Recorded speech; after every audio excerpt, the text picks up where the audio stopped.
টয়লেটে ঢুকে চারটি কাজ করবেন না, যদি করেন 100% আপনার কপালে কি বিপদ আছে। এটা আমার কথা নয়, এটা গবেষণার কথা, ইসলামিক স্কলাররা কি বলেছেন, আমার রাসূল নিজে বলেছেন, হাদিসে বর্ণনা আছে। অনেকে কিন্তু এই কাজটি করেন, টয়লেটে কি ঢুকেন।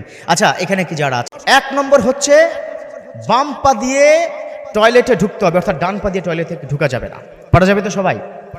ডান পা দিয়ে ঢুকবেন মসজিদে, বাম পা দিয়ে ঢুকবেন কোথায়? টয়লেটে, কারণ এটা হচ্ছে একটা নাপাক জায়গা। তো 1 নম্বর কি পেলাম?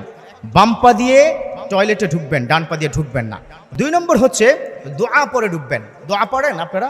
দোয়া পড়েন? দোয়া আল্লাহুম্মা ইন্নী আউযু বিকা মিনাল খুবুসি ওয়াল খাবাইস।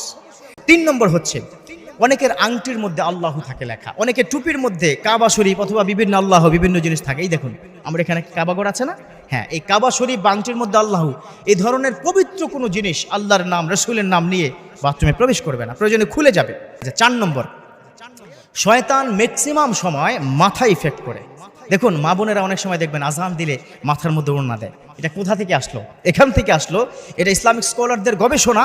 মাথায় ইফেক্ট করে শয়তান এসে প্রথম, কারণ আপনার চিন্তাটা কোথায় ঢুকে? মাথায় ঢুকে। এই জন্য খালি মাথায় কখনো বাথরুমে যাওয়া যাবে না। 4 নম্বর, বাথরুমে প্রবেশ করবে খালি মাথায় ঢুকা যাবে না, প্রয়োজনে একটা কাপড় দিয়ে কি ঢুকতে হবে। আমাদের মা বোনদের তো সুবিধা আছে, একটা কাপড়, তারা ওড়না থাকলে বা শাড়ি থাকলে তারা কাপড় দিয়ে ফেলে।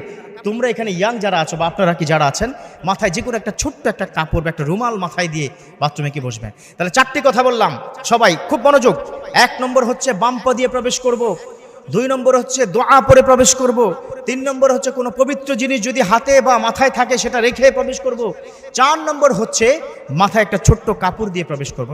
সবাই ইনশাআল্লাহ তাআলা যদি এটা করা হয়, ইনশাআল্লাহ তাআলা আপনাকে বাথরুমের যে খাবিজ বা জিন্নাত থেকে আল্লাহ পাক হেফাজত করে আপনাকে একটা শান্তিময় জীবন যাপন করার সুযোগ করে দিবেন। আল্লাহ পাক আমাদের এই 4টি কাজ করার তৌফিক দান করুক, আমিন।